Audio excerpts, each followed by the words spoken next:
Donc on entame l'analyse des crédits de la mission Solidarité, Insertion, Égalité des chances. Et Madame la rapporteure a la parole quand elle veut.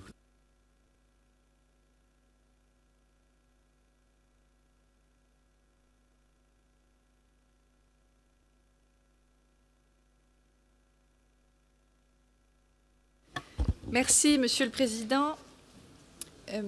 Mesdames et Messieurs, chers collègues, voici bientôt un an que le Président de la République a décrété l'urgence économique et sociale dans notre pays. Et depuis lors, la mission Solidarité, Insertion et Égalité des chances a franchi un nouveau cap budgétaire avec près de 25,5 milliards d'euros demandés en 2020. Cette dernière connaît une hausse de 1,6 milliard d'euros par rapport à 2019. Les crédits consacrés aux personnes les plus fragiles ont connu une augmentation de plus de 30% en 3 ans. Nous devons donc prendre la mesure des efforts réalisés depuis le début du quinquennat. Plus spécifiquement, 79% des crédits de la mission sont alloués à la prime d'activité et à l'allocation aux adultes handicapés, l'AAH. Ce sont les 2 pôles de dépenses les plus importants budgétairement de la mission. La première, la prime d'activité, a connu une revalorisation exceptionnelle décidée en décembre 2018 et les conséquences de cette mesure ont été immédiates dès janvier 2019. Les personnes touchant des revenus au niveau du SMIC ont pu constater une progression de leur pouvoir d'achat de l'ordre de 100 € par mois, dont 90 € sont du seul fait de la revalorisation de la prime d'activité. Avec un peu plus de 4 millions d'euros de foyers couverts, cette évolution de la prime d'activité a démontré son efficacité et a atteint sa cible. Et j'en profite pour saluer le travail des caisses d'allocation familiale, de la CNAF également, et la qualité du travail de l'ensemble des personnels qui se sont mobilisés pour rendre possible cette évolution décidée seulement en fin d'année 2018 et mise en œuvre dès janvier 2019. En conséquence de ces évolutions décidées en décembre 2018, 9,5 milliards d'euros sont demandés en 2020 pour financer la montée en charge de ce dispositif. Conformément aux engagements pris par le Président de la République dès le début du quinquennat, l'allocation adulte handicapé poursuit son augmentation et fait l'objet d'un effort singulier. Son taux plein passera dès ce 1er novembre à 900 € mensuels. Le projet de loi de finances prend donc acte de cette hausse en prévoyant 10,5 milliards d'euros pour cette prestation et ses compléments, soit une progression de près de 300 millions d'euros par rapport à l'exercice 2019. L'année 2020 sera également celle de la montée en charge de la stratégie nationale de lutte contre la pauvreté et l'exclusion, dotée de 215 millions d'euros en 2020. Cette stratégie prendra également corps avec la création du revenu universel d'activité et la définition d'un service public de l'insertion qui vise à davantage de lisibilité à notre système d'accompagnement social. Malgré une pauvreté toujours présente dans notre pays, et ce sont depuis 2017 400 000 personnes supplémentaires qui sont passées sous le seuil de pauvreté monétaire, mais il me semble que pour réduire cette pauvreté, c'est un travail partenarial et de longue haleine qu'il faut conduire.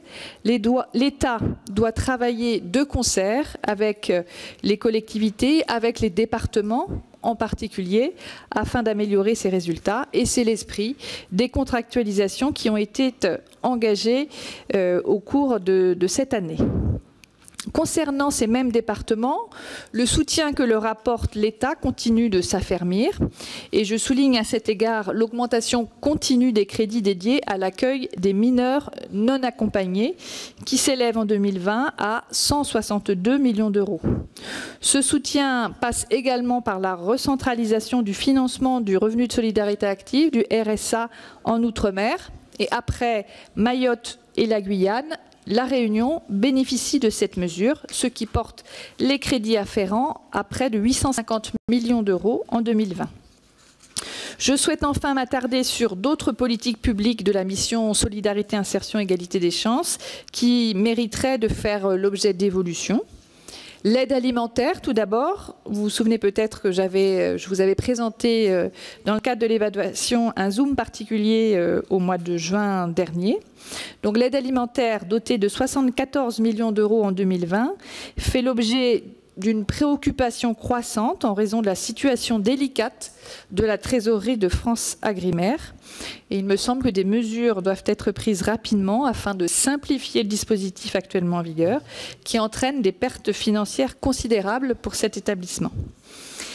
Il en va de même pour l'aide à la réinsertion des anciens migrants, l'ARFS, qui n'a toujours pas effectué sa montée en charge, dotée de 400 000 euros pour 2020, donc une augmentation très conséquente prévue donc pour ce prochain budget. Le gouvernement envisage, dans le cadre de ce PLF, d'élargir les conditions d'octroi de cette aide à la réinsertion. Et pour ma part, je suis attentive à ce que ce dossier évolue, que ces critères évoluent. Et j'ai donc proposé un amendement d'appel visant une expérimentation afin de faire évoluer justement ces critères. Mais j'y reviendrai peut-être au moment de la présentation de l'amendement. Sur le programme 137, qui est dédié à l'égalité entre les femmes et les hommes, la baisse apparente de plus de 25 000 euros a suscité des interrogations compréhensibles de la part des associations. Et le gouvernement a indiqué que ces crédits étaient bien sanctuarisés pour toute la durée du quinquennat et qu'il reviendra sur la mesure de périmètre au cours de la discussion budgétaire. Sans oublier que cette politique fondamentalement interministérielle bénéficie de près de 1,1 milliard d'euros hors du champ de la mission qui nous concerne aujourd'hui. Un mot sur le programme 124. Le périmètre de ces derniers est affecté par la réorganisation des administrations territoriales de l'État. Près de 148 millions d'euros seront transférés en 2020 avec le rapprochement de la politique en faveur du sport, de la jeunesse et de la vie associative des programmes portés par le ministère de l'Éducation nationale. Donc c'est un changement très important pour cette mission. Les dépenses en dehors de cette mesure sont également en baisse de 28 millions d'euros, signe que des efforts en matière de réduction de la dépense publique sont toujours entrepris. Je signale enfin, et j'en terminerai par là, Monsieur le Président, le taux anormalement bas des réponses reçues dans le cadre des questionnaires budgétaires qui s'établit pour cette mission à 45% seulement, et c'est tous les jours que je reçois des compléments partiels.